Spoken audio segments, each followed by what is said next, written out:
चला तर विद्यार्थी मित्रांनो, आजच्या व्हिडिओमध्ये आपण नो सुनर दॅन हा ग्रामरचा टॉपिक त्या ठिकाणी पाहूया. एक्झाम मध्ये 1 मार्कासाठी नो सुनर दॅन वरती एक्झाम्पल त्या ठिकाणी विचारले जाते. चला तर विद्यार्थी मित्रांनो, त्याचा एक्झाम्पल त्या ठिकाणी पाहूया.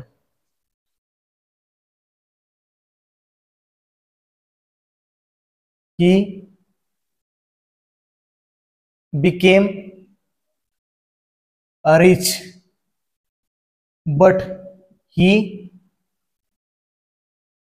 forgot his friend. He became rich, but he forgot his friend.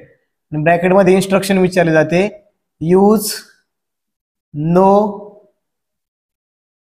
Sooner than अशा पद्धतीचे एक्झाम्पल त्या ठिकाणी विचारले जाते. यूज नो सुनर दॅन या सेंटेन्स मध्ये आपल्याला नो सुनर दॅनचा यूज करायचा आहे. नो सुनर दॅनचा यूज करताना सुरुवातीला नो सुनर लिहायचे. नो सुनर नो सुनर नंतर सहाय्यकारी क्रियापद येणार, परंतु या वाक्यामध्ये सहाय्यकारी क्रियापद नाही. या वाक्यामध्ये मेन वर्ब आहे बिकेम. बिकमचा पास्ट पार्टिसिपल बिकेम. जर वाक्यामध्ये सहाय्यकारी क्रियापद म्हणजे कोणते? Am, is, are, was, were, have, has, had, can, could, shall, should, will, would, may, might, must. हे आहेत सहाय्यकारी क्रियापद म्हणजे हेल्पिंग वर्ब त्याला आपण म्हणतो. नो सुनर नंतर सहाय्यकारी क्रियापद आहे. या वाक्यामध्ये सहाय्यकारी क्रियापद नाही. जर वाक्यामध्ये सहाय्यकारी क्रियापद नसेल तर याच वाक्यातील मेन व्हर्बच्या काळानुसार आपल्याला डू, डज आणि डीडचा वापर करायचा. डू केव्हा वापरायचं? जर क्रियापद V1 मध्ये असेल, फॉर एक्झाम्पल गो V1 मध्ये असेल तर डू वापरायचं. क्रियापदाला यस किंवा इयस प्रत्यय असेल, उदाहरणार्थ गोज, तर डज वापरायचं. आणि क्रियापदाला V3 असेल किंवा क्रियापद पास्ट टेन्स मध्ये असेल, वेंट किंवा गॉन, तर आपल्याला डीड वापरायचं. म्हणजेच क्रियापद बेस फॉर्म मध्ये असेल म्हणजे V1 मध्ये असेल तर डू हे सहाय्यकारी क्रियापद वापरायचं. क्रियापदाला यस यस असेल तर डज हे हेल्पिंग वर्ब वापरायचं. क्रियापद भूतकाळामध्ये असेल, पास्ट टेन्स मध्ये असेल तर डीड हे सहाय्यकारी क्रियापद आपल्याला नो सुनर नंतर यूज करायचं. आता या ठिकाणी आपण नो सुनर सुरुवातीला लिहिलं, त्यानंतर आता या वाक्यामध्ये हेल्पिंग वर्ब नाही, त्या वाक्यातील मेन वर्बच्या काळानुसार आपल्याला काय वापरायचं? डू, डज, डीडचा वापर करायचा. या वाक्यातील मेन वर्ब आहे बिकेम, म्हणजे ते पास्ट टेन्स मध्ये आहे.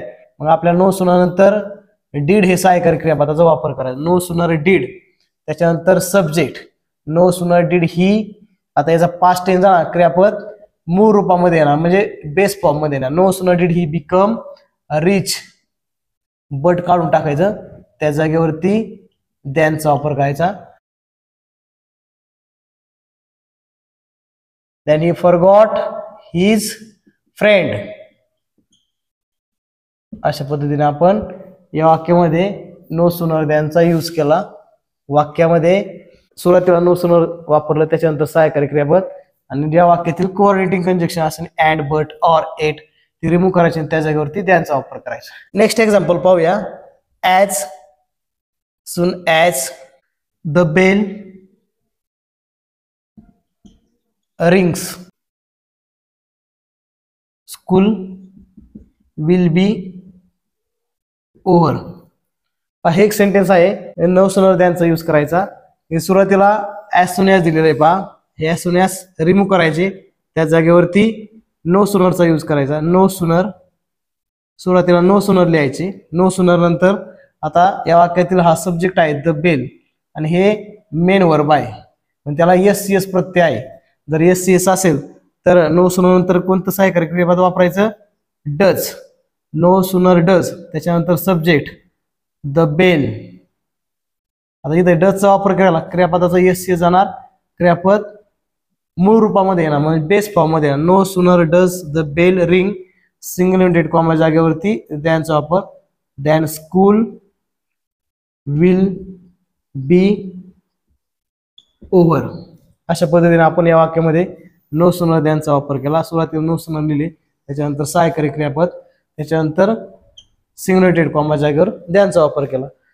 ज्या वाक्यामध्ये अँड, बट, ऑर, एट हे कोऑर्डिनेटिंग कंजक्शन असेल ते रिमूव्ह करायचे, ते काढायचे, त्या जागेवरती दॅनचा वापर करायचा. ज्या वाक्यामध्ये सिंगल कॉमा असेल त्या वाक्यामध्ये सिंगल कॉमा काढून टाकून त्या जागेवरती दॅनचा वापर करा. नेक्स्ट एक्झाम्पल पाहूया. As soon as I finish my work, I go to home.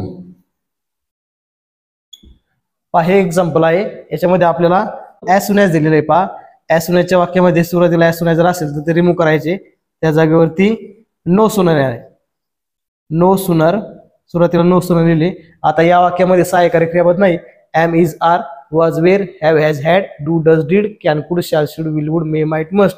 तर वाक्यामध्ये सहाय्यकारी क्रियापद नसेल तर त्याच वाक्यातील मेन वर्बच्या काळानुसार डू, डज, डिडचा वापर करायचा. या वाक्यामध्ये फिनिश हे मेन वर्ब मध्ये आहे, परंतु ते प्रेझेंट टेन्स मध्ये आहे, V1 मध्ये आहे, त्यामुळे त्यानंतर डू हे हेल्पिंग वर्ब येणार. सहाय्यकारी क्रियापद नो सूनर डू, त्याच्यानंतर subject I, finish my work, सिंग्युलेटेड कॉमा जागेवरती then I go to home. अशा पद्धतीने आपण या एक्झाम्पल मध्ये नो सूनर दॅनचा यूज केला. नेक्स्ट एक्झाम्पल पाहूया. As soon as mother came I switched off